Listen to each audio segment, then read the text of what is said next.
Some words never leave your heart. I never imagined that after everything I had sacrificed for my family, the deepest wound would come from my own father. I was not supposed to hear what he whispered to my son that night. I stood behind the hallway wall, frozen in silence.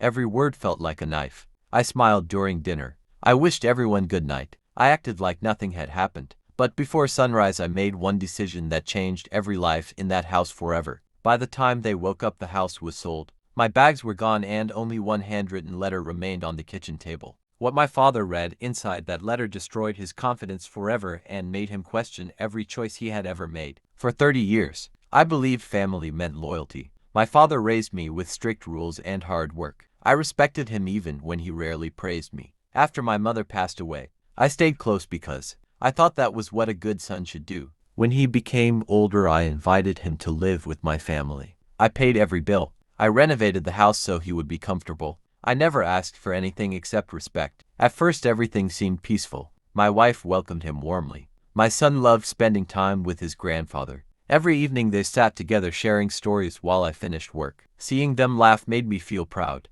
because I believed I had created the family my mother always dreamed of. Slowly things changed. My father began criticizing everything I did. He questioned my career, my parenting, and even the way I spoke to my wife. I ignored the comments because I thought age had made him difficult. My wife told me to be patient. My son stayed quiet whenever his grandfather complained. One evening after dinner, I went upstairs to grab my phone. As I returned, I heard voices coming from the living room. My father did not know I was standing behind the hallway wall. My son asked why I always looked tired. My father answered with words I will never forget. He said, "Your dad looks tired because he is weak. He never became the man I wanted him to be. If you want success, never become like him." Time stopped. I could hear my own heartbeat. Every sacrifice I had made flashed through my mind.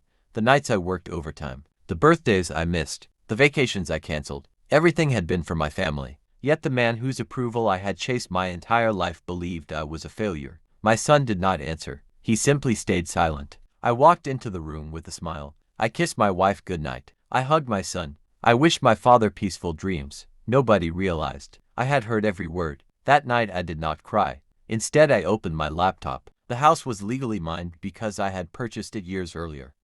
I called my lawyer before sunrise.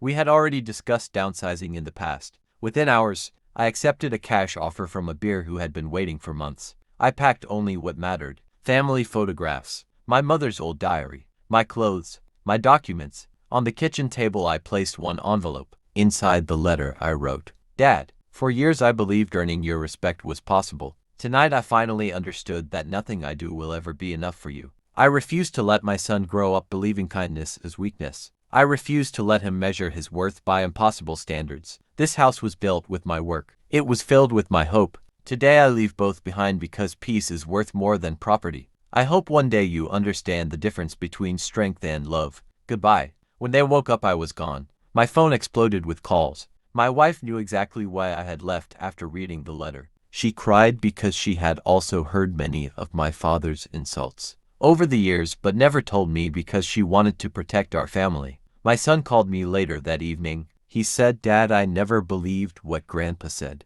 I wanted to tell you, but I did not know how." Those words healed something inside me. Days later, my father asked to meet. For the first time in my life, he looked small. He admitted he had spent years repeating the same harsh lessons his own father had taught him. He believed criticism created strong men.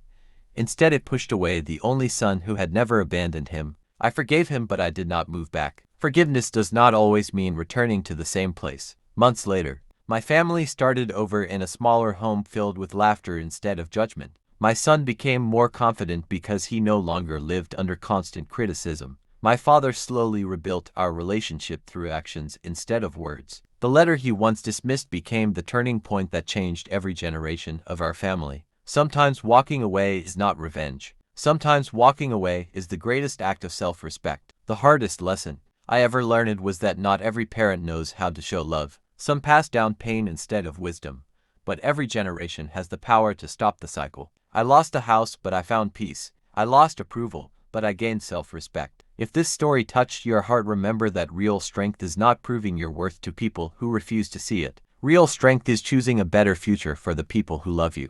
Please like and subscribe.